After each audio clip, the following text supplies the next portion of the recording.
Health taste की बात आती है तो मैं भरोसा करता हूँ India largest diagnostics company as it is diagnostics. खुद को टेस्ट करते रहो।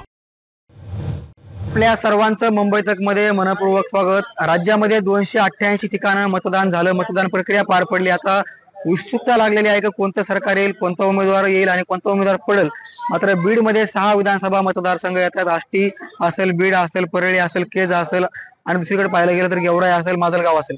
मात्र या विधानसभा मतदारसंघामध्ये कोणते फॅक्टर पाहायला मिळाले, कोणत्या मुद्द्यावर निवडणूक झाली, या सविस्तर विषयावरती माझ्यासोबत चर्चा करण्यासाठी बीडचे काही पत्रकार आहेत, त्यांच्यासोबत मी चर्चा करणार आहे। नेमकं कोणत्या मुद्द्यावरती निवडणूक झाली, कोणते मुद्दे गाडले आणि कोणता उमेदवार या ठिकाणी विजय होईल।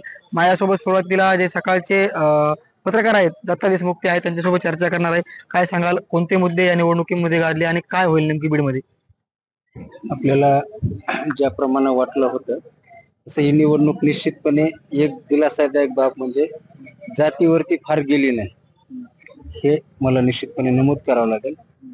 तशी विकासाच्या मुद्द्यावर ही गेली नाही, परंतु जे व्यक्तिगत उमेदवारांच्या एकमेकावरच्या ज्या टीका टिप्पणी म्हणजे व्यक्तिगत चारित्र्य हननापासून त्याचं फेल्युअर काढताना त्याच्यावर काही दोष देणं, काही त्याच्या मीम्स तयार करणं, काही डुप्लिकेट पिक्चर्स तयार करणं, असे काही सगळ्याच उमेदवारांना एकामेकाबाबतचे फेक नॅरेटिव्ह सेट केले, त्याच्यात त्यांना यश मिळालं आणि ती निवडणूक तशी पाहता त्याच मुद्द्यावर गेली। मागचे जे महायुतीचे 5 वर्ष आहेत किंवा हे 10 वर्ष आहेत, बीड जिल्ह्यात एकही मोठा प्रोजेक्ट आला नाही, परंतु मला असं दिसलं की महाविकास आघाडीला ते काही ती गोष्ट कॅश करता आली नाही किंवा सरकार विरुद्धचा जे जनमानसात रोष आहे, मग आरक्षण असेल, नोकरी असेल, बीड जिल्ह्यातले रोजगार असतील, शेतीमालाचे भाव असतील, शेतकऱ्यांचे प्रश्न असतील, सिंचनाचा प्रश्न असेल, त्या प्रमाणात विरोधकांना ते मुद्दे तेवढ्या प्रभावीपणे मांडता आले नाही। सरकारनं शेवट लाडक्या बहिणीवर येऊन थांबलं 1,500 रुपयाच्या, परंतु 12 वर्षानंतरही सोयाबीनचा भाव 2012ला सोयाबीनचा भाव होता 5,200 आणि मतदानाच्या दिवशी होता 4,200 होता 5 वर्षापूर्वी आणि 12 वर्षापूर्वी, आणि मतदानाच्या दिवशी होता तो 3,800 रुपये। म्हणजे प्रोडक्शन कॉस्ट तिप्पट वाढलेली असताना सोयाबीनचा भाव कमी होतो, पण तो विरोधकांना ते प्रभावीपणे मांडता आलं नाही, हे मला जाणवलं। नक्कीच पाहायला गेलं तर 6 विधानसभा मतदारसंघामध्ये काय चित्र असणार आहे नेमकं निकालाचं? आता काही आपण लढतीबद्दल चर्चा करू शकू, कारण 2 मतदारसंघ असे आहेत, केज आणि परळी, की तिथं सरळ सरळ लढत आहे, परंतु बाकी ठिकाणी चौरंगी, पंचरंगी म्हणजे अशा बहुरंगी लढतीत। काही ठिकाणी ओबीसी उमेदवार आहेत, त्यांना ओबीसी मतं घेतले, परंतु ते तेवढे पण घेतले नाहीत, पण ते नेमके मतं मग आता ओबीसी मतं म्हटलं तर ते महायुतीचे होतात, परंतु मग गेवराईच्या प्रियंका खेडकर असतील किंवा माजलगावला माधव निर्मळ असतील, तर त्या मताचा फटका कोणाला बसतो? तर माजलगाव मध्ये जर आपण विचार केला तर मग 2 ओबीसी प्रमुख उमेदवार म्हणजे माधव निर्मळ आणि बाबरी मुंडे, पण अपोज मध्ये रमेश आडसकर अपक्ष असतील, प्रकाश सोळंके राष्ट्रवादी काँग्रेसचे असतील किंवा राष्ट्रवादी काँग्रेस शरदचंद्र पवार पक्षाचे मोहन जगताप, ह्या मराठा मतांचं विभाजन झालं। मग त्याच्यामुळे ही गोळाबेरीज करणं थोडी कठीण आहे। 2च ठिकाणी लढती सरळ सरळ झाल्यात। आष्टीमध्ये पण पहा, महायुतीचेच 2 उमेदवार आहेत, तिथे मैत्रीपूर्ण लढत होती, मग त्याच्यातून चिखलफेक, एकमेकांचे कपडे काढण्यापर्यंत प्रकरण गेलं, त्यांच्यातच परत महायुतीचेच आणखी बंडखोरी केलेले भीमराव धोंडे होते अपक्ष म्हणून, त्यांना मतं खाल्ले। त्याच्यामुळं चांगल्या जाणकारांची मती गुंग होईल गणित कसं काढायचंय याच्याबद्दल। नक्कीच, पण काय चित्र असेल? महाविकास आघाडी, आपण 2च मुद्द्यावर बोलू, राज्यामध्ये असेल किंवा जिल्ह्यामध्ये असेल, महाविकास आघाडी असेल का महायुती, कोणते पारडं जड? महाविकास आघाडीला जे काही लोकसभेला वातावरण होतं ते वातावरण कॅश करता आलं नाही। इव्हन दो उमेदवारी देताना जे काही प्रयोग केले ते मला असं दिसतंय की ते प्रयोग बऱ्यापैकी फसलेले। त्याच्यामुळं मी असं नाही सांगणार की हा निवडून येईल, परंतु बीड जिल्ह्याचा कल एकंदरीत महाविकास आघाडीला महायुतीला महायुतीकडे कल राहील. महाविकास आघाडीचे गणित उमेदवारी देताना चुकलेत. आता तुम्ही एक पहा की रमेश आडसकरांचा माजलगावमध्ये प्रवेश करून घेता आणि भाजपच्या विधानसभा मतदारसंघाचे जे काही प्रमुख आहेत भाजपचे त्यांना तुम्ही उमेदवारी देता. आता बीड जिल्ह्याचं ज्यांना कोणाला राजकारण कळतं तो प्रत्येक व्यक्ती सांगेल किंवा रमेश आडसकरांची केजमध्ये निर्णायक ताकद आहे. ते पारडं इकडं किंवा तिकडं कलवू शकतात. म्हणजे तुम्हाला दोन फायदे होणार होते. सगळ्यांना माहिती की परळी मतदारसंघातल्या काही भागावर त्यांचा प्रभाव आहे. त्यांचे वडील जुन्या परळी मतदारसंघातून लढले होते, त्यांची मदत तिथं पण झाली असती. पण हे असे काही अट्टहास केले गेले त्या मग आता हे काही जयंत पाटलाच्या गटानं केलेत का शरद पवारांचे प्रयोग होते ते आता सांगणं हे पण थोडेफार प्रयोग चुकलेले आहेत. आणि त्याच्यामुळे मला 100% वाटतं की महायुतीला थोडं बीड जिल्ह्याचं पारडं महायुतीकडे थोडं झुकलेलं असतं. नक्कीच यांचं यांनी स्पष्ट सांगितलेलं असलं मात्र थोडंफार इकडे तिकडे होऊ शकते. मात्र बीड विधानसभा मतदारसंघामध्ये भागवत तावरे यांची नवीन ओळख करून द्यायची गरज नाही, जे की क्रॉस लाईनमुळे संपूर्ण राज्यामध्ये परिचित झालेले आहेत. मात्र या निवडणुकीमध्ये लोकशाहीच्या उत्सवामध्ये त्यांनी देखील सहभाग घेतला होता आणि ते उमेदवार होते. उमेदवार जरी असले तरी निवडणूक प्रक्रिया आता थांबलेली आहे. एकंदरीत पाहायला गेलं तर भागवत तावरेंना नेमकी काय वाटतंय, त्यांनी काय अभ्यासलं आणि एकंदरीत जिल्ह्याचा आढावा घ्यायचा झाला तर भागवत तावरे यांना नेमक्या जिल्ह्यात काय वाटलंय, कोणत्या मुद्द्यावर निवडणूक लढली गेली, कोणते मुद्दे गाडले, लोकसभेला काय घडलं आणि आता काय घडणार आहे, उद्याचा निकाल जिल्ह्याचा कसा असणार आहे, काय सांगाल सर? तुम्ही स्वतः उमेदवार होते, एक पत्रकार आहात तुम्ही. निवडणुकीमध्ये आता म्हणजे आमचे मार्गदर्शक दत्ता साहेब देशमुख यांनी जे सांगितलं की विरोधकांना महायुतीच्या विरोधात किंवा सरकारच्या विरोधात ते मुद्दे उचलता नाही आले आणि त्याच्यामुळे दुर्दैवाने त्यांना मतांचा फायदा घेता नाही आला.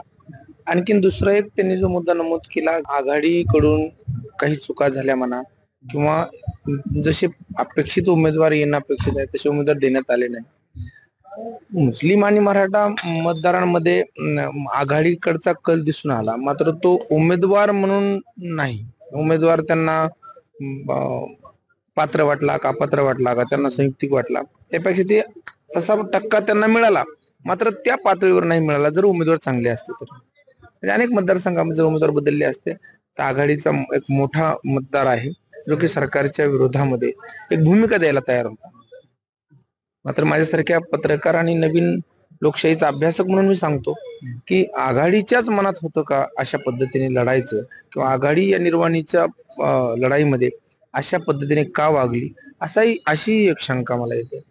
बीड या पातळीवर जर आपण विचार केला तर कुठल्याही मुद्द्यांवर निवडणूक झालेली नाही, कुठल्याही विषय. आणि सगळ्यात महत्वाची गोष्ट नेरेटिव्ह सेट करून आणि त्या नेरेटिव्हच्या उत्तरामध्येच हे सगळा प्रचार यंत्रणा आणि अनेक उमेदवार राहिले, गुरफटले गेले. दुर्दैवाची गोष्ट आहे की निवडणुकीमध्ये विकासाचा मुद्दा येणं अपेक्षित आहे, तो आलेला नाही.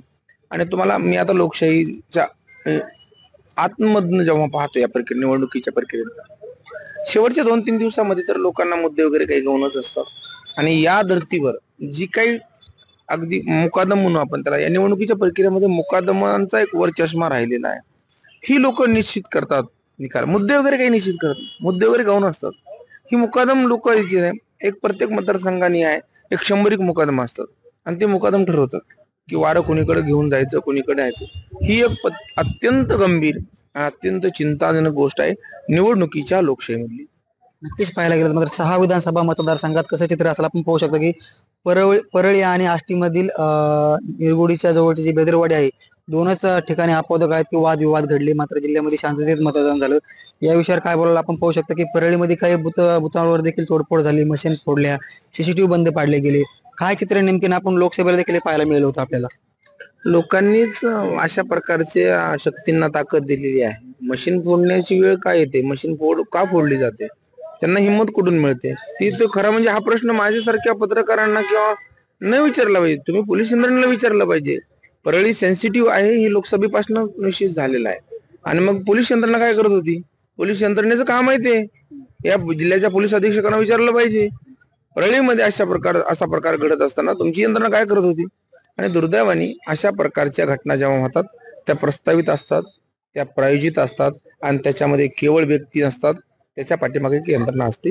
दुर्दैवाने त्या यंत्रणा शोधल्या गेल्या पाहिजेत. नाहीतर मग उद्या निवडणुकांमध्ये एक तर गुंडशाही चलल, एक तर झुंडशाही चलल, नाहीतर मग भांडवलशाही चलल. सामान्य उमेदवारांनी सामान्य मतदारांनी याच्यामध्ये भूमिका द्यायची नाही. जे काही होणार ते हे 3 शाळा ठरवणार. 6 मतदारसंघात काय चित्र असेल? 6 मतदारसंघामध्ये मतदारसंघानिहाय वेगवेगळं विश्लेषण येऊ शकतं.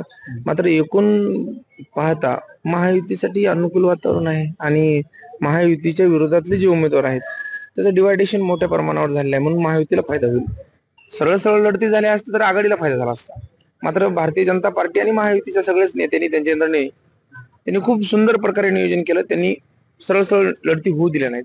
वोट ऑफ डिवायडेशन, मतांचं विभाजन त्यांनी करून घेतलं आणि त्याच्यामध्ये त्यांच्याकडे उपलब्ध असणारा जो टक्का आहे त्याच्यावरती निर्णायक भूमिकेत आले आहेत. नक्कीच पाहायला गेलं तर लोकसभेला मनोज जरांगे पाटलांचा फॅक्टर चालला, मात्र ह्या निवडणुकीमध्ये तसं काही पाहायला मिळालं नाही. कारण मनोज जरांगे पाटलांनी सांगितलं होतं मी समाजाच्या हातात निर्णय दिलेला आहे, समाज ठरवेल. हे कसं बघता याकडे तुम्ही सर? मनोज जरांगे पाटलांनी काय सांगायचं होतं ते एका वेळेत सांगणं अपेक्षित होतं आणि ठाम सांगणं अपेक्षित होतं. कधी त्यांच्या वतीने काही लोक कन्फ्युज करायचे की अमुक उमेदवारांना दादांचा पाठिंबा आहे, दादा तेव्हा काहीच बोलायचे नाहीत. आणि मग काही लोकांना वाटायचं की अरे आहे काय की मग पाठिंबा, मग 2 दिवसांनी दादांचं वक्तव्य यायचं की नाही माझा कुणालाच पाठिंबा नाही. परत मतदारामध्ये जो संभ्रम तयार झाला तो संभ्रम दूर करण्यामध्ये मला असं वाटतं दादांचं अनेकदा थोडस वेळ घेऊन जे वक्तव्य राहिलेले आहेत, खुलासे राहिले आहेत, ते वेळ घेऊन खुलासे ते जर वेळेत आले असते तर एक वेगळी भूमिका समाजाने घेतली असती. मात्र दादांच्या भूमिकेबद्दलचा संभ्रम निर्माण करण्यासाठीचा वाव स्पेस या दरम्यानच्या काळामध्ये दिसून आला. आणि मग ते आता बीडचे उमेदवार आहेत संदीप क्षीरसागर यांनी शरद पवारांच्या सभेमध्ये असं सांगितलं की मनोज दादा जरांगे पाटील म्हणतील तसं नाही का. तिने म्हणले आता कसं तर मनोज दादा जरांगे पाटील म्हणतील तसं. त्यांनी थेट क्लेम केला की मनोज दादा जरांगे यांचा मला पाठिंबा आहे. साहेब, मनोज दादा जरांगे पाटील यांनी दुसऱ्या दिवशी त्या वक्तव्यावर क्लेरिफिकेशन समाजाला अपेक्षित होतं, मला नाही. म्हणजे समाजाला असं वाटत होतं की अरे संदीप भैया असं कसं काय म्हटले, संदीप भैया थोडीच दादांचे उमेदवार आहेत, एकीकडे दादांचे उमेदवार अनिल दादा असं सांगितलं जात आहेत आणि मग कसं काय गड्या, याच्यावर खुलासा येणं अपेक्षित होतं. आणि तो न आल्यामुळे एकदम मराठा मतदारामध्ये संभ्रम तयार झाला. मला असं वाटतं या संभ्रमाचा सुद्धा एक मोठा परिणाम तुम्हाला या प्रक्रियेमध्ये पाहायला मिळेल. काय सांगाल, काय मुद्दे गाडले निवडणुकीमध्ये, कोणत्या मुद्द्यावर निवडणूक व्हायला पाहिजे, काय चित्र असणार आहे जिल्ह्याचं? बीड विधानसभा मतदारसंघापुरता जर विचार केला तर मागच्या 5 वर्षामध्ये कुठं पाहिजे तसा विकास झालेला दिसत नाही. म्हणजे अगदी सांगायचं झालं तर अपक्ष उमेदवार जे शिवसेनेचे जिल्हा प्रमुख होते बंडखोरी करून उभे राहिले, अनिल जगताप, त्यांच्या गावामध्ये जायला रस्ता नसावा ही मोठी खंताची गोष्ट आहे. आणि विशेष म्हणजे 7 ते 7.5 वर्ष त्यांचा पक्ष सत्तेमध्ये होता. उद्धव ठाकरे मुख्यमंत्री होते त्यावेळेला यांच्याकडे जिल्हा प्रमुख पद होतं, किंवा पहिले 5 वर्ष 2014 ते 2019 या काळामध्ये त्यांच्याकडे पद होतं. आणि त्यांना फक्त समाज म्हणून मतदान करताना त्यांना त्यांचं कर्तृत्वही दाखवणं काही गरजेचं होतं. ज्यांच्या गावामध्ये स्वतःच्या जायला रस्ता नाही त्यांनी कुठल्या विकासावर गप्पा मारायच्या. त्यामुळे त्यांच्याकडून कुठल्या विकासावर मी भविष्यात हे करणार आहे हा प्रचार झाला नाही. दुसऱ्याही कुठल्या उमेदवारांकडून मी हे करणार आहे, माझ्याकडे हा प्रोजेक्ट आहे. आता भागवत तावरे सर बोललेत, ते ज्या वेळेला उमेदवार म्हणून स्वतः निवडणुकीत उभे होते तर ते सांगत होते छाती ठोकपणे की माझ्याकडे 5 वर्षाचा प्रोग्राम आहे. तसं बाकी दुसऱ्या उमेदवारांनी कोणी सांगितलं की माझ्याकडे प्रोग्राम आहे हे दिसलं नाही या निवडणुकीमध्ये. आणि मागच्या 5 वर्षात बघितलं तर नगर रोडचा रस्ता असेल की तो रस्ता व्हायला पूर्ण 5 वर्ष गेले. त्या तुलनेने गेवराई मतदारसंघामध्ये बघा रस्ता खराब झाला, दुसऱ्या वर्षी तिसऱ्या वर्षी रस्ता होतो तिथं. तर बीड विधानसभा मतदारसंघामध्ये विकास हा मुद्दाच गौण होता. दुसरा विषय होता मराठा आरक्षणाचा, तर त्याचा प्रभाव या निवडणुकीवर काही जाणवला नाही. काय होईल 6 मतदारसंघात, कोण युती लागेल, महायुती का महाविकास आघाडी, काय चित्र असेल? कोण अपक्ष निवडणुकीत निवडून येतील असा अंदाज आहे मला. आणि बाकी महायुतीच्या बाजूने वातावरण आहेत. 2 जागा त्यांच्या येतील, 2 जागा महाविकास आघाडीच्या येतील आणि 2 अपक्ष असतील. नक्कीच हे संपूर्ण चित्र सांगितलेलं आहे. माझ्यासोबत संग्राम धनवे आहेत जे की ग्राउंडला जाऊन त्यांनी रिपोर्ट घेतलेले आहेत, लोकांसोबत बातचीत केलेली आहे, उमेदवारांसोबत बातचीत केलेली आहे. काय सांगाल सर, तुमचा काय आढावा, कारण तुम्ही स्पॉटला जाऊन संपूर्ण मुलाखती घेतलेल्या आहेत? नक्कीच आता आमच्या 2 ज्येष्ठ पत्रकारांनी सांगितलेलं आहे, भागवत तावरे साहेब असतील, देशमुख सर असतील.